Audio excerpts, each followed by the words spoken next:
Today we're taking a look at the Cyclone from Lacros. Whether you're looking to maybe put this on the back of an RV and travel around, or if you just want to explore the towns, or maybe even take it off into some trails, this bike is definitely capable of doing all that. So stick around for a few minutes and we'll see if this is a good option for you. Okay, now first we got to see if this bike is even going to fit you. So right now I stand about 5'11", and this bike does have the easy lower frame pass through, so this allows you to get on the bike a lot easier. So me at 5'11", this bike fits very easy.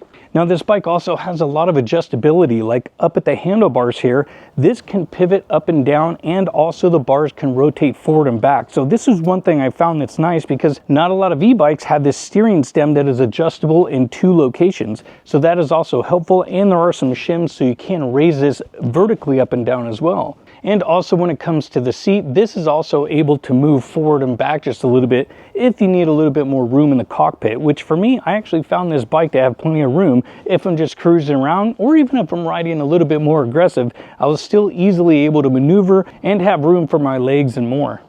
Now, if you are a really short rider, this seat definitely drops down a lot. So if you're about 5'2", my daughter is pretty small. She's already ridden this bike and plenty of room to be able to fit on it. Now, if you're a tall rider, maybe 6'3" and above, you might start to run out of room here with the cockpit. So that might be something you may want to consider, as I do know that taller riders, even though they might be able to fit on it just sitting down, as soon as they start to pedal, that's where kind of the problem is that their knees kind of come way up. And sometimes the seat posts, even though they go high enough, they still start to run out of room at about 6'3" to 6'4", although this bike does have a lot of room in the cockpit, so it might fit taller riders according to what the manual says.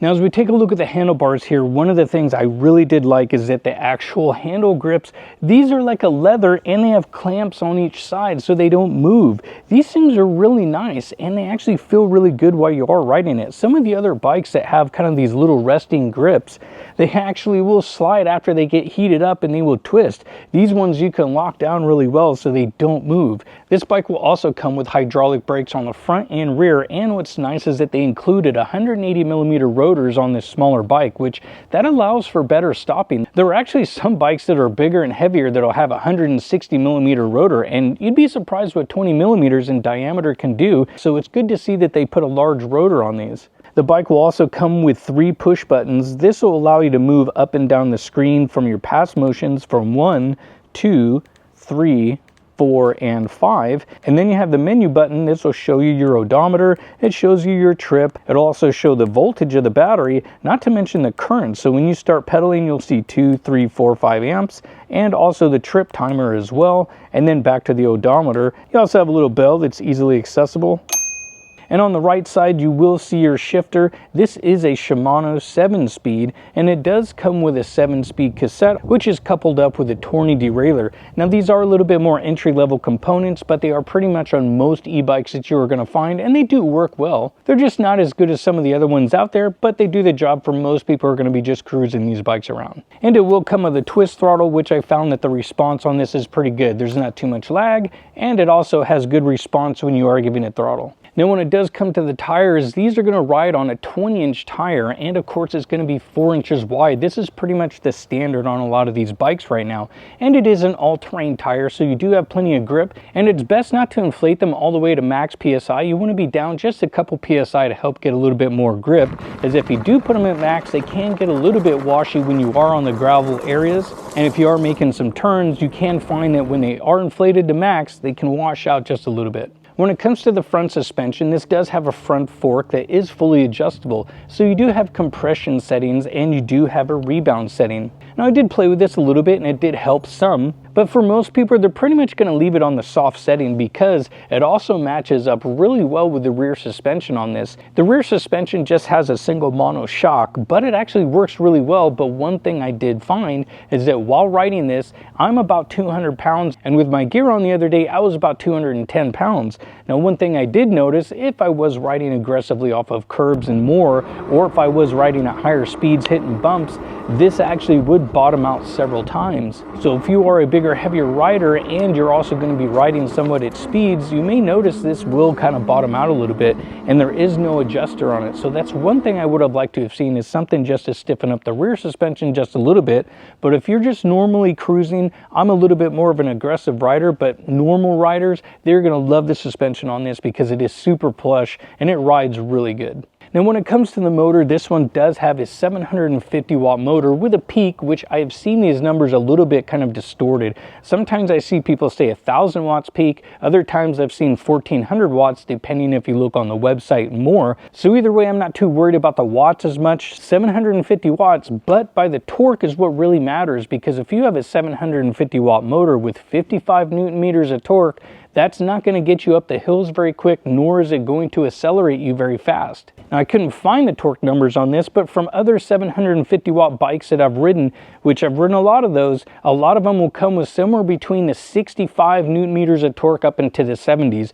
I think this one is definitely towards the higher end, 75, maybe 80 Newton meters of torque at most, because it does have good acceleration and the torque is good, so it does get you up the hills. And again, that's just with my weight, but with my daughter riding it, it just takes right off. Now this also does come with a removable battery. You will need the key and just give it a twist. This will unlock it and you'll press the silver button. After you press the silver button, you can then pull out the battery, and it does have a little handle on the other side, that way you can easily carry it around. And if you take a look at the specs on here, it's a 48 volt and it's 20 amp hours. This is a pretty common size battery that you'll find on a lot of bikes, but it does give you good range, around 60 to 90 miles, depending on what pass mode you have it on, the weight, the type of terrain, amount of hills, and more. So you may get less, you may get more, but even during my ride, I ended up riding this 17 miles and I still have about 70% of the battery left in it. And during my test ride, I mainly stayed in pass settings 3, 4, and 5 just to get an idea. Passes 1 and 2 isn't going to give you a whole lot of assistance, but it's plenty enough if you're just riding on the flat terrains. I live where there's a lot of hills, so it's nice to be able to have a little bit of extra torque from the battery to help you along. Again, on the flat roads, 1 and 2 will do just fine. Now when looking at the display, this was easy to read pretty much in all conditions, and also when testing the speedometer by utilizing a GPS, you can actually see here, it was only off by maybe 0.5 miles an hour, which some bikes are off by a mile, maybe 2 miles an hour I've seen, so this one's actually pretty accurate. And when it comes to top speeds, this one is rated at 28 miles an hour, which it was easily able to hit, and I hit this several times during my test ride, so if you're looking for that top speed all the time, it should be able to do it depending on conditions and your weight. Now, if you're looking for something for cargo, this does have a 25 kilogram or just a little over 50 pounds rack, so you can put saddlebags on here, carry some gear, groceries, and more. That's no problem. And the max load on this bike is 400 pounds. That's rider weight, along with whatever gear that you're going to be taking with you. Now during my ride, I did take this off into several trails, and this bike is actually more than capable. It's going to really depend on your ability on where you want to ride this thing. I was surprised at how easy it was to actually ride even some drop-ins that I did, and also some dirt trails. This really had no problem doing it. Now it's not exactly recommended to be riding it on those types of terrains all the time, but if you did want to go explore into those areas, it's definitely more than capable of doing it. Just know you may have to do added maintenance, because that is a little bit harder on suspension, your shifting components, and more.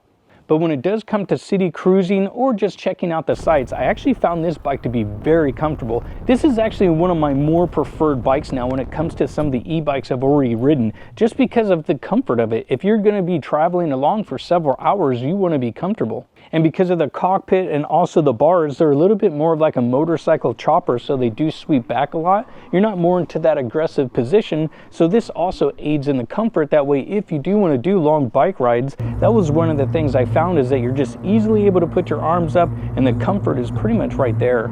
Now, if you're looking for cons, there's really two that I found. One is kind of a bummer, really, because a lot of companies are doing this, but first off is the seat. The seat is not bad. There are better ones out there, and you can even upgrade if you want. This one I think could have been maybe a little bit better. It wasn't bad during the 2 or 3 hour ride that at least I did, but I did notice my wife, at least she said she likes some of the other seats better on some of the other e-bikes that I have tried. But again, that's just one opinion, so other people might be different. Now, the other con that I found really was the charger. A lot of these bikes will have chargers that do about 150, maybe 200 watts. This one actually has a really slow charger at only 100 watts. That means that the battery on this is fully depleted. It's going to take 6 to 8 hours depending on how depleted the battery is, which is really slow.